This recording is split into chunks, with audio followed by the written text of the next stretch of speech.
Allah mengatakan mereka itu bohong, nggak mau. Bagaimana berkah ini diturunkan?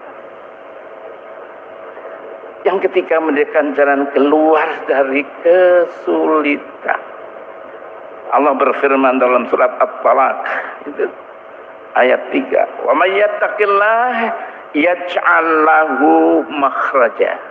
Barang siapa yang bertakwa kepada Allah, maka Allah akan menjadikan jalan keluar atas kesulitan yang dihadapinya. Kesulitan, Allah mencarikan jalan keluarnya. Asal kita mau bertakwa kepada Allah Subhanahu wa ta'ala. Dalam surat At-Talaq ayat 3, wa yarzuqhu min haitsu la yahtasib.